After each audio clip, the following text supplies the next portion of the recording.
और सुनो, ये मुंबई में जुमे की नमाज में इमाम साहब ने ऐलान किया कि भाई ये जो सेहन है, ये सेहन में छप्पर डालना है। लोग धूप में नमाज पढ़ते हैं, 2 से 2.5 लाख रुपए खर्चा है। तो अगले जुमे को आप लोग नमाज पढ़ने आइएगा ना, तो थोड़ा सा रकम बढ़ा कर लेके आइएगा ताकि वो छप्पर का इंतजाम हो जाए। नमाज खत्म हो गई, लोग अपने घर चले गए। असर के टाइम देखते हैं एक आदमी, गरीब आदमी, बदन में मैला कुचैला कपड़ा पहने हुए, सर पे गमछा बांधा हुआ, साथ में अपनी बीवी को लेके मस्जिद आया। मुअज्जिन साहब से बोला कि इमाम साहब कहाँ है? तो मुअज्जिन साहब बोला कि भीख मांगने आए हो? बोला नहीं, हम भिखारी नहीं है, इमाम साहब से मिलना है। बोला नहीं, इमाम साहब नहीं मिलेगा किसी से, सोए हुए इमाम साहब। तो ये आदमी बोला कि सुनो, इमाम साहब ऐलान किया था 2.5 लाख रुपए चाहिए छप्पर डालने के लिए, वो टाका लेके हम आए हैं। मुअज्जिन का पैर के नीचे से जमीन खिसक गई कि शक्ल देखो, लिबास देखो, कपड़ा देखो, 2.5 लाख टका लेके आया। जल्दी इमाम साहब को उठाया कि उठिए, वो टाका मिल गया। इमाम साहब दरवाजा खोला, सलाम दुआ हुई, बैठाया।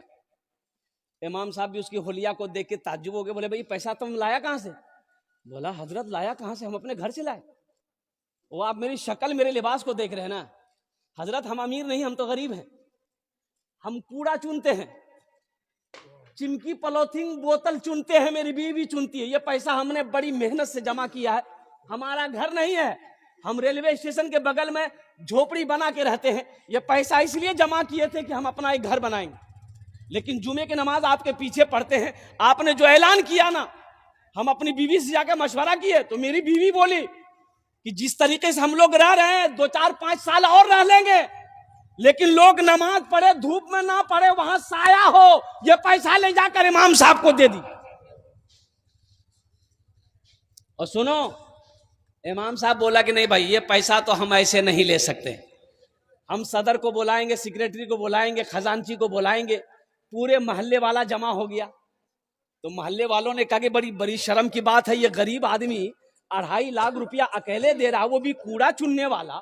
हम लोग इतना जमींदार हैं, करोड़पति हैं, बिल्डिंग वाला है, ये तो शर्म की बात है। बोला बाबू देखो, तुम चले जाओ ये पैसा लेके, ये पैसा तुम रखो, तुम अपना घर बनाना। बोला कि नहीं, हम इरादा कर लिए, पैसा कबूल कीजिए। बोला अच्छा ठीक, बैठो बैठो। अब मोहल्ले वाले आपस में मशवरा, चंदा करना शुरू कर दिया। भाई तुम कितना देगा? बोला हम 20। तुम कितना देगा? हम 30,000 देगा। तुम कितना देगा? हम 25,000 देगा। चंदा करते करते पूरे मोहल्ले में 5 लाख चंदा हुआ। कितना चंदा हुआ? अरे जोर से बोलो। 5 लाख चंदा हो गया। 5 लाख चंदा हो गया, जमा हो गया। अब इमाम साहब ने कहा कि तुम कितना दोगे मस्जिद में? बोला हम 2.5 लाख लाए हैं। बोला कि 2.5 लाख लाओ। 2.5 लाख रुपया उसका ले लिया, और ये 5 लाख रुपए जो चंदा हुआ उसके हवाले कर दिया कि तुम्हारा पैसा हमने कबूल कर लिया है, मेरा पैसा तुम कबूल कर लो, इस पैसे से अपना मकान बना लो। देखो अल्लाह कैसे नकद देता है, अल्लाह कैसे नकद देता है। वो 2.5 दिया, अल्लाह के रास्ते में खर्च किया, अल्लाह संगे संग साथे साथ 5 लाख दिया। आज हमारे घर में बरकत नहीं है, कारोबार में बरकत नहीं है, दुकान में बरकत नहीं है। आपने कभी सोचा कि इसकी वजह क्या है? तो सुनो, आज घर घर में 100 में से 80% घर में सूदी कारोबार हो रहा है। अब इधर लोन है कि नहीं हम नहीं जानते, है ना? ये बीमारी इधर भी है। ओ वो बंधन लोन, हाँ। अच्छा ग्रुप है कि नहीं, औरतों का ग्रुप? अरे वाह, अच्छा औरतों का ग्रुप लोन जो है, इसमें से हमारी माँ बहनें कोई बनती है मैनेजर। वो लगता है यहाँ का मैनेजर नहीं, दिल्ली का मैनेजर है वो। ये पैसा कैसा है, कभी आपने गौर किया? ये जो लोन आप उठाते हैं 25,000 30,000 रुपया हफ्ता महीना 15 जो देते आप अदा करते हैं, ये पैसा हकीकत में ये सूद का पैसा है। ये सूद का पैसा है। मुसलमानों एक बात याद रखना, सूद लेने वाला, सूद देने वाला, सूद पे गवाह बनने वाला, सूद दिलवाने वाला, सब के सब जहन्नमी है। इस पैसे में ना बरकत हुई है, ना कयामत तक बरकत होगी। अल्लाह को इसका हिसाब देना होगा। और सुनो सुनो, सूद सूद खाने वाले की सजा क्या है? सुनो, सूद खाने वाला ऐसा है जैसे किसी ने 33 मर्तबा ज़िना किया हो, यह सूद खाने वाले का मकाम है। और लास्ट 70 बड़ा बड़ा गुनाह है सूदखोरों के लिए, उसमें सबसे लास्ट गुनाह यह है कि सूद खाने वाला ऐसा है जैसे अपनी मां से ज़िना किया। अस्तगफिरुल्लाह रब्बी मिन कुल्li ज़ंबी व अतूबु इलैह। मेरी मां बहनों, ये ग्रुप लोन से तौबा करो, ये बंधन लोन से तबाह करो। अच्छा देखिएगा, सबसे बड़ी बात यह है, मैं कहता हूं ये बंधन लोन किसको मिलेगा? औरत को मिलता है। बोलो बात सही गलत है? पढ़े लिखे नौजवान मेरी माँ बहनों सुनो, ये बंधन लोन, ये बैंक वाला किसको लोन देता है? ये सिर्फ औरत को लोन देगा। काहे औरत को लोन दीजिएगा भाई? घर का मर्द हम है, घर का हाकिम हम है, घर का लीडर हम है, घर का प्रधान हम है, घर का वक्ता हम है, तो लोन आप हमको दीजिएगा कि मेरी बीवी को दीजिएगा? बोले नहीं, उसी को मिलेगा। किसको मिलेगा? बोले फुदकी को मिलेगा। अच्छा, फुदकी को मिलेगा। कमा के लोन हम अदा करेंगे और लोन मेरी बीवी को मिलेगा। कटिहार से ऑफिसर आया, बोला कि अब्दुल्ला का घर कौन है? मैंने कहा मैं अब्दुल्ला हूं। बोलिए। बोला आपसे काम नहीं है, आपका बीवी कहां? बोले मेरी बीवी घर में है। बोला बुलाइए। हो बाबा, हमसे काम नहीं, मेरी बीवी से काम। ये कौन चक्कर है भाई? बोला कि लोन देना है उसको, और लोन देना है मेरी बीवी को। 30,000 रुपया 35,000 रुपया लोन मेरी बीवी को देना है। और मुसलमानों सुनो, पूरे हिंदुस्तान के अंदर में इस्लाम को बदनाम करने की साजिशें रची जा रही है। या औरतों को लोन क्यों दिया जा रहा है, मर्दों को लोन क्यों नहीं दिया जाता? इसकी वजह है वो ऑफिसर आता है, मेरी बीवी के लिए गैर महरम है कि नहीं है वो? अरे बोलो भाई, गैर महरम है कि नहीं? गैर महरम से बात करना जायज है? ये हमारे इस्लाम में, मजहब इस्लाम में कोई भी गैर महरम औरत से बात नहीं कर सकता। ना औरत बात कर सकती है, ना मर्द बात कर सकता है। वो ऑफिसर होगा, वो अपने घर का होगा, वो प्रधान मैनेजर होगा, अपने घर का होगा। वो मेरी बीवी से बात करेगा, वो मेरी बहन से बात करेगा, वो मेरी माँ से बात करेगा। उसकी औकात नहीं है, उसके पैसे पे मैं थूकता हूं। जब पैसा ले लिए 35,000 रुपया मेरी बीवी को मिल गया, मेरी बीवी को 35,000 मिल गया, हमने पॉकेट में डाला, पूरे कटिहार घूम रहे हैं। ये मोटरसाइकिल में 5-5 लीटर तेल डालो, किस्त अदा नहीं हो रहा है। बैंक वाला बार बार फोन कर रहा, आदमी भेज रहा है, किस्त कहे ना अदा कर रहा है। माफ कर दा, बहुत मजबूरी से। तब उस औरत से वो ऑफिसर कहता है तुम ऑफिस आओ। कहां? ऑफिस आओ, लोन तुमने लिया है, ऑफिस आओ। ये औरत मजबूर होकर ऑफिस गई, और ऑफिस से जब वहां से निकली तो उसको कहा जाओ लोन माफ।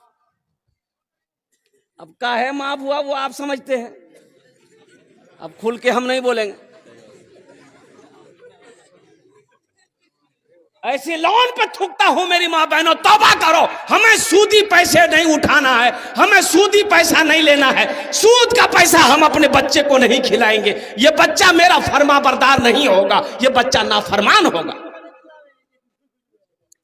सूद का पैसा, हराम का पैसा बच्चे को खिलाओगे, बुद्धि भ्रष्ट हो जाएगा बच्चे का, बच्चे की अकल चली जाएगी, ये बच्चा कामयाबी हासिल नहीं कर सकता है। इसलिए मेरी मां बहनों, जितने भी ग्रुप हैं, जितने भी लोन, बंधन हो, अंधन हो, कंधन हो, सबसे तौबा करो, अल्लाह से रिश्ता जोड़ो।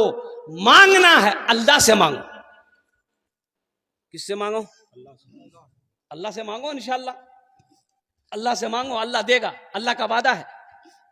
अल्लाह से मांग कर तो देखो, अल्हम्दुलिल्लाह सुम्मा अल्हम्द। अल्लाह से मांग कर देखो, अल्लाह देगा।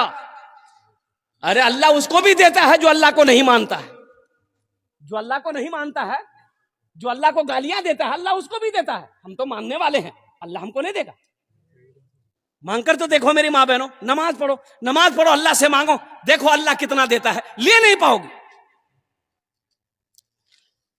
हम लोन के चक्कर में जाएंगे, सूद के चक्कर में जाएंगे, ब्याज के चक्कर में जाएंगे। कुर्बान जाओ मेरी माँ बहनों, तौबा करो। देखो शेख सादी रहमतुल्लाह अलैह फरमाते हैं कि एक आदमी सीढ़ी चढ़ रहा था। अरे घर में सीढ़ी होती है ना भाई, अरे बोलिए ना भाई, सीढ़ी जानते हैं ना, अपने भाषा में क्या बोलते हैं उसको? सीढ़ी है ना बोलते हैं, पूरे हिंदुस्तान सीढ़ी बोलता है। अब पता नहीं बैरिया के लोग क्या बोलता है, हाँ सीढ़ी बोलता है। वह आदमी सूदखोर था, आदमी था सूदखोर, सीढ़ी पे चढ़ रहा था, पैर फिसल गया, पैर फिसल गया ना, गिरा और गिरते ही मर गया। बेटा देगा, बोला वो अमल खत्म। रिश्तेदार लोग आए, जमा हुए, गुसल दिया, जनाजा पड़ा, कब्रिस्तान में ले जाकर दफन कर दिया। यकी बेटा, सूदखोर का यकी बेटा। 2-4 दिन गुजरा तो इसका बेटा सपना देखा, ख्वाब देखा। ख्वाब क्या देखा? बाप को देखा। तो बाप से पूछा कि अब्बा आप मर गए, कब्र में फरिश्ता आया होगा, सवालो जवाब किया होगा, कैसा रहा?